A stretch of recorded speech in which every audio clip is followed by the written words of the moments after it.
Karena penjual sudah menanggung pajak pembeliannya, Pak. Karena penjual sudah menanggung pajak pembeliannya. Ini mau jawab yang mana nih?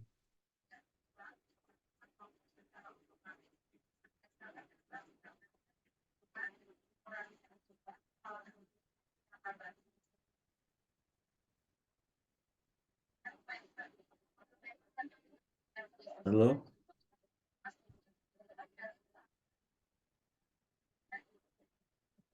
Jawabnya yang mana?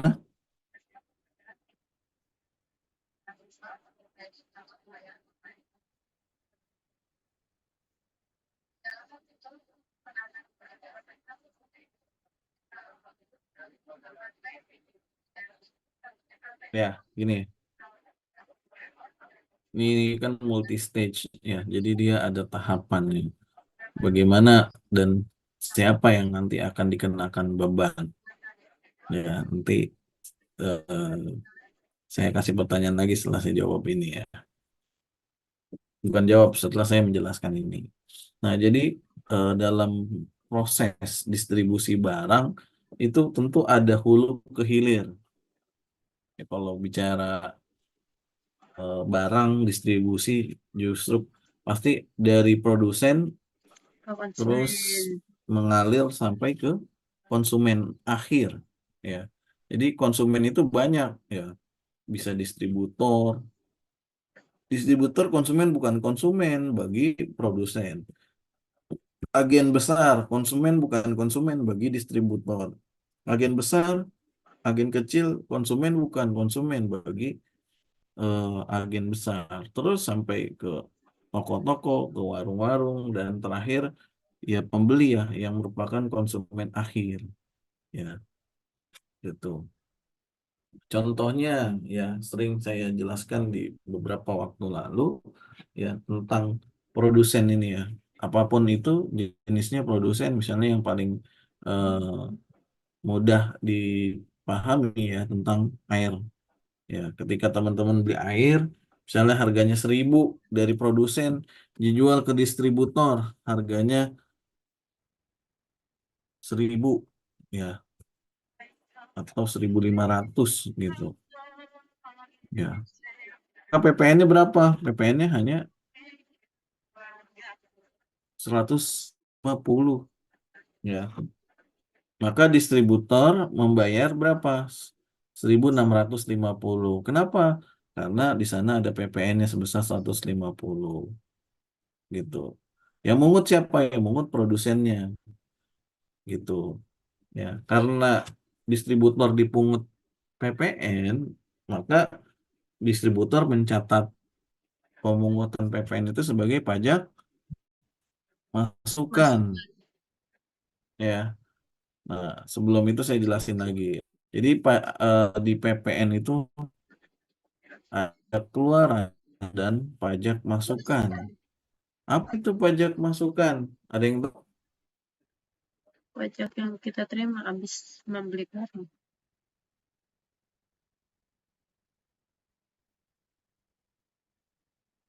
Pengertian pajak masukan. Apa itu? Pajak keluaran dan pajak masukan. Hmm? Silakan.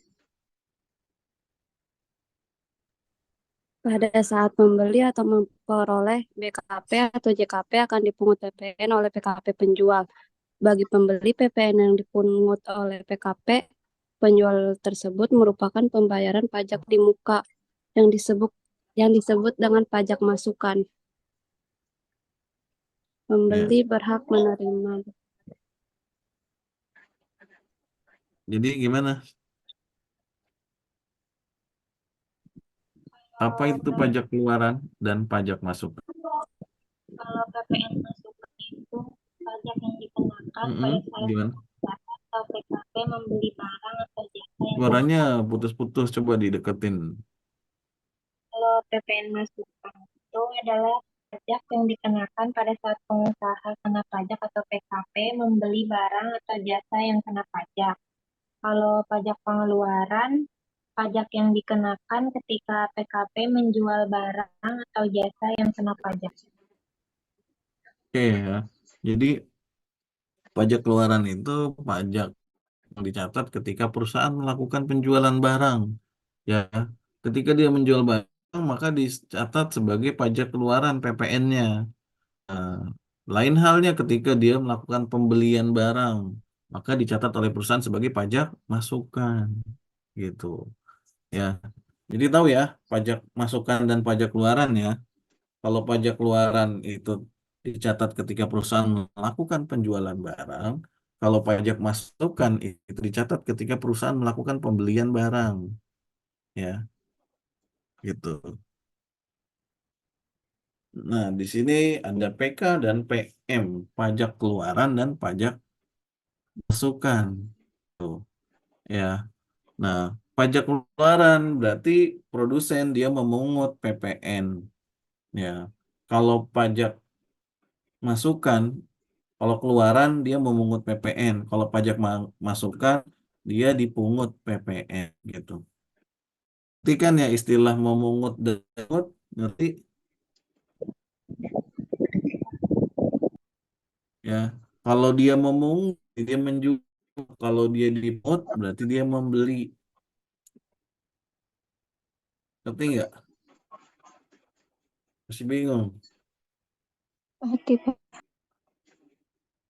Ngerti ya? Ya, gitu. Jadi misalnya tadi ya, produsen menjual harganya 1.500 ke distributor, maka distributor bayarnya nggak 1.500, tapi plus PPN dulu 10%, maka yang dibayar distributor sebesar 1.650. Kok 1.650? Iya, Karena penambahan 150-nya PPN. Nah, bagi produsen dicatat sebagai pajak apa? masukan. Masuk. Keluaran, Pak. Bagi produsen, keluaran. hah? Keluar. Pajak keluaran. Ya, jadi bagi produsen dicatat sebagai pajak keluaran. Karena apa? Karena melakukan penjualan barang kena pajak. Nah, bagi distributor dicatat apa? Masukan. Pajak masukan. Pajak masukan. Kenapa? Karena dia melakukan pembelian barang. Gitu. Oke? Nah, dari distributor dia beli 1.500 dari produsen. Maka dia jual ke pedagang besar itu nggak lagi 1.500, tapi berapa?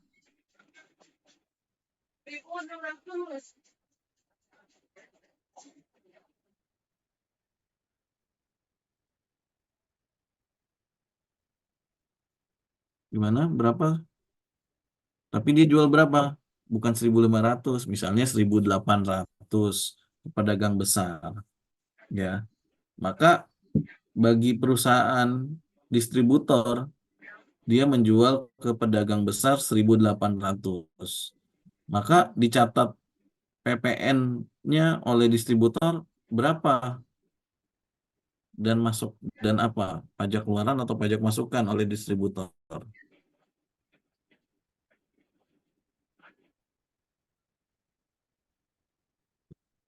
Hmm?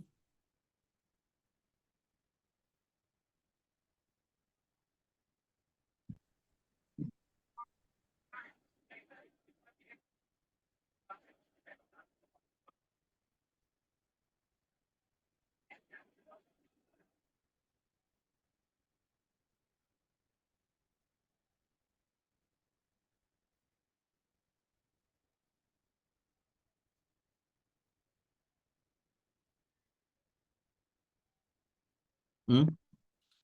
Apa, Bu? Jadi bagi distributor dicatat apa? Pajak masukan atau pajak keluaran? Keluaran. Pajak? Pajak keluaran berapa? 180. 180. Bagi pedagang besar dicatat Masukan. Pajak masukan. pajak masukan. Oke, begitu terus nanti sampai konsumen akhir. Misalnya dia udah sampai ke konsumen, misalnya kepada teman-teman, misalnya beli, ya. Misalnya di kelas ini ada yang beli air, harganya 2.500. Kenapa bisa 2.500 padahal dari produsennya cuma 1.500? Ya tadi alur distribusi. Nah, kenapa konsumen akhir yang menanggung beban pajak? Kenapa?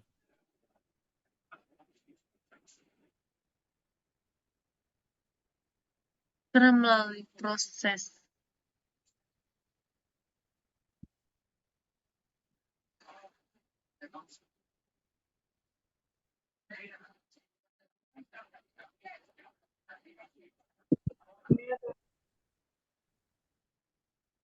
Karena apa? Jadi bisa jawab kan?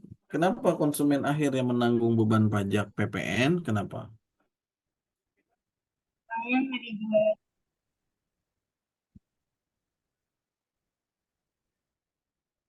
Karena tadi, karena dia tidak bisa mengkreditkan ke itu.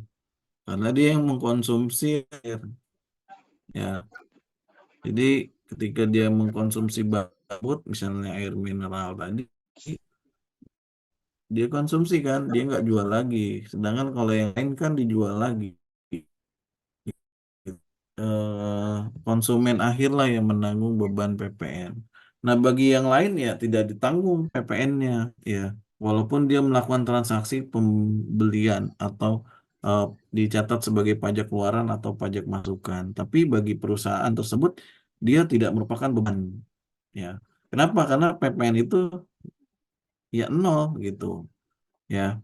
Jadi kalau perusahaan untung atau tidak dengan adanya PPN? Tuh.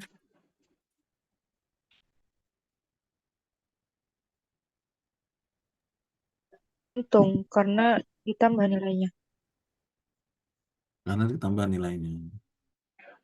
Yakin.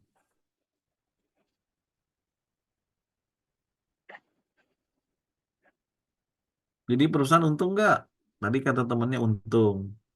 Yang lain, Tuh lah. untung atau tidak?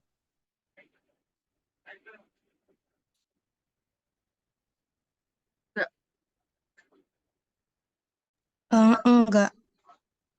Enggak, kenapa? Karena jadi harus bayar lebih.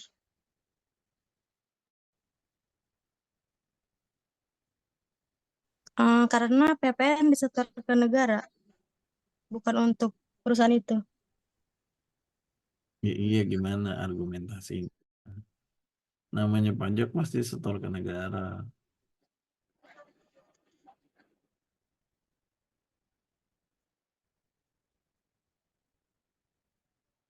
Oke, ya. Jadi PPN menguntungkan nggak bagi perusahaan? Misalnya dari sisi nominal ya nggak untung gitu. Kenapa? Karena hasilnya nol. Contoh sederhana, contoh ini. Ntar dia terus dia belinya juta 1 juta, ya, maka dari itu nggak untung. Kenapa? Dipungut 100.000 oleh produsen, sementara memungut dari dagang eceran 130. Nah, ingin 130 kurang 100, PPN-nya sama dengan 30 inilah yang disetor ke kas negara gitu, yang harus dibayarkan atau disebut dengan kurang bayar. Jadi untung nggak? Ya nggak untung gitu. Jadi PPN ini kan cuma titipan gitu, dititip sama PT yang berikutnya gitu. Tolong titip ya, nanti di akhir bulan tolong setor ke negara gitu. Karena kenapa? Karena memang mekanismenya seperti itu, ya gitu. Jadi bagi perusahaan untung nggak? Ya enggak gitu. Ya, misalnya tadi harga jualnya 1 juta, dia dibayar bukan 1 juta, tapi 1.100.000, berarti kan untung 100. Itu nggak untung gitu. Yang 100.000 itu bukan buat perusahaan, tapi dititipin dulu. Nanti akhir bulan diakumulasi gitu. Ya, kalau dia lakukan pembelian kan dia dipungut juga PPN, dia harus bayar juga PPN. Misalnya tadi 130 PPN. Nah, sementara dia memungut 100.000, berarti kan kurang, minus 30.000. Nah, kalau minus 30.000, nah minus 30.000-nya bisa dikompensasi ke bulan berikutnya. Misal bulan berikutnya kurang bayar 70.000, ya tinggal dikurangin 70.000 kurang 30.000. Berarti perusahaan di bulan berikutnya tidak lagi perlu bayar 70.000, melainkan 40.000 gitu. Karena sudah dikompensasi sebesar 10.000 di bulan sebelumnya gitu. Jelas sampai sini? Ada yang masih bertanya?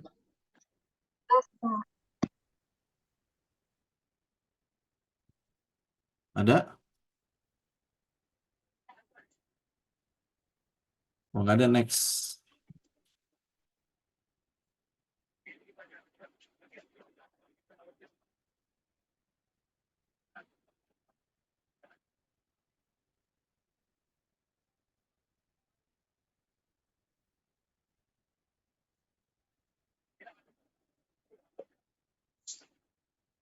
Nah, ini metode perhitungan PPN ya. Ada yang digabung, ada yang tidak digabung ya. Nah, ini yang digabung ya. Harga jualnya dia jual 1.700, dia belinya 1.000. Maka DPP-nya 700. Dasar pengenaan pajaknya. Maka PPN-nya sebesar 70. Nah, kalau yang tidak langsung itu dihitung dulu harga jualnya 1.700. Nah, berapa besaran PPN-nya? 170. Nah, harga belinya berapa? 1.000. PPN-nya berapa? 10%, 100. Maka tinggal dikurangin ya pada saat ngejual, dicatat sebagai pajak keluarannya 170, waktu beli dicatat sebagai pajak masukannya sebesar 100, maka kurang bayarnya berapa? 70. 70 inilah yang harus disetor ke negara, kas negara gitu kira-kira. Nah, PPN adalah pajak atas konsumsi dalam negeri ya. Jadi dia dikenakan atas konsumsi baik barang kena pajak ataupun jasa kena pajak di dalam negeri. Ya, jadi pengenaan PPN ini bukan hanya pada barang kena pajak maupun tetapi juga dikenakan kepada JKP atau disebut dengan jasa kena pajak.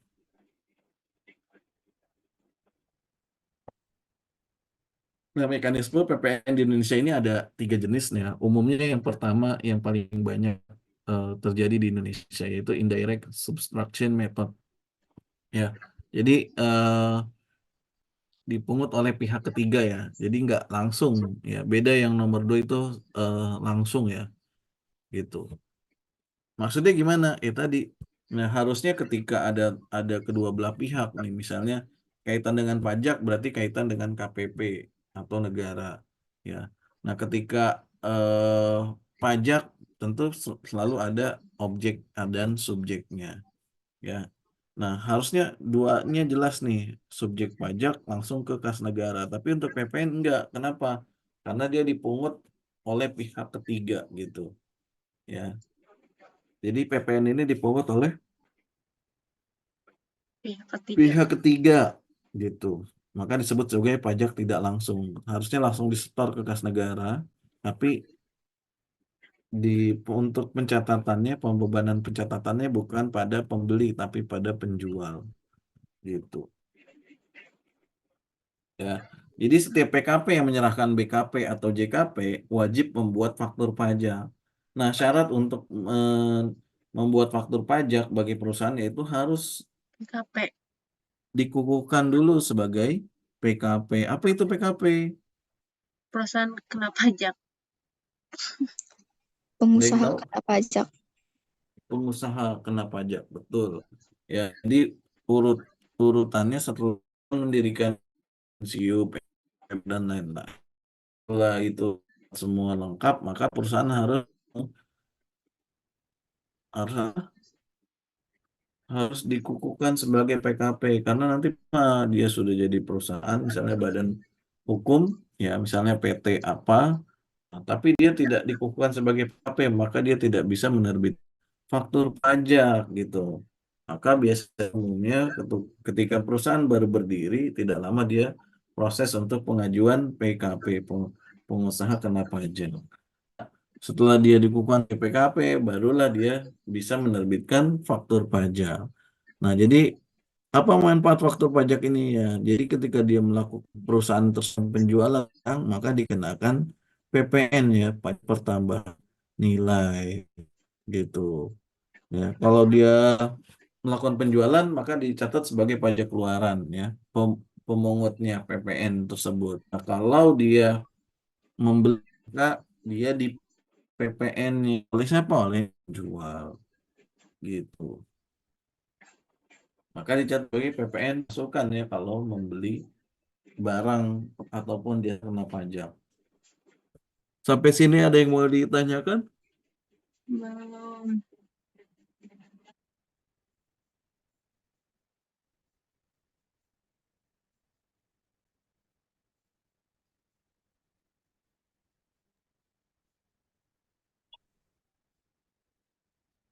Ada yang mau ditanyain? Mau nggak ada lanjut. Nah, ini yang langsung ya. Jadi yang langsung ini ya mekanisme PPN yang bersifat khusus ya. Jadi transaksinya yaitu dengan bendahara pemerintah. Nah, di bendahara pemerintah ini dibagi nanti ada bendahara pengeluaran. Jadi yang langsung, kalau tadi kan tidak langsung ya. Jadi ketika dia transaksinya dengan bendahara pemerintah itu dia langsung ya penyerahan PPN-nya ya, untuk perhitungannya. Nah, untuk jadi dia nyetor sendiri. Nah, kapan itu terjadi untuk penyetoran PPN sendiri? Yang pertama, ketika pemanfaatan JKP atau BKP tak berwujud oleh PKP. Ya. Terus objek PPN pasal 16 ya atas kegiatan membangun sendiri. Nah, itu dikenakan PPN yang harus disetor sendiri. Nah, ini ringkasan mekanisme PPN ya, sama seperti yang di atas ya. Bagaimana perhitungan pajak keluarannya, berapa pajak masukannya ya, atau berapa PPN ketika perusahaan melakukan penjualan barang, berapa PPN pada saat perusahaan melakukan pembelian barang gitu. Nah, pajak pertambahan nilai ya, ini bisa dibaca apa saja objeknya ya berdasarkan PP pasal 4 ayat 1 Undang-Undang PPN ya. Beda ya, PPH di PPH juga ada ya Undang-Undang PPH pasal 4 ayat 1, Undang-Undang PPH pasal 4 ayat 2 dan pasal 4 ayat 3. Tiga.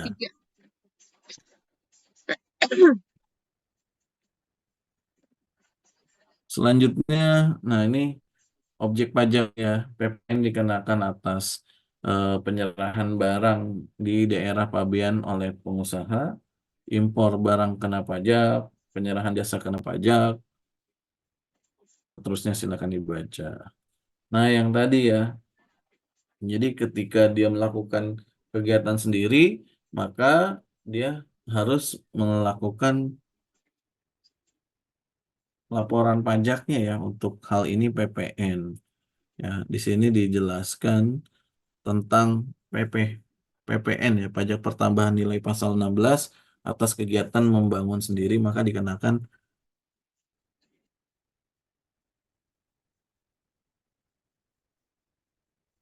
PN ya. Nah, BKP ya. Nah, untuk PPN sendiri ada beberapa macam ya. Ada BKP, barang kena pajak, dan JKP ya, jasa kena pajak.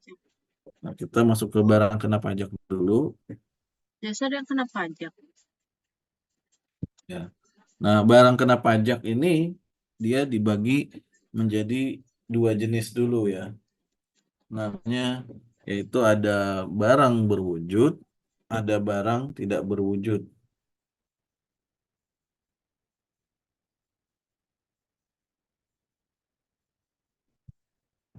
Nah, barang berwujud ini itu dibagi lagi ya. Ada barang yang bergerak dan ada yang barang yang tidak bergerak gitu. Contohnya barang yang bergerak dan barang yang tidak bergerak.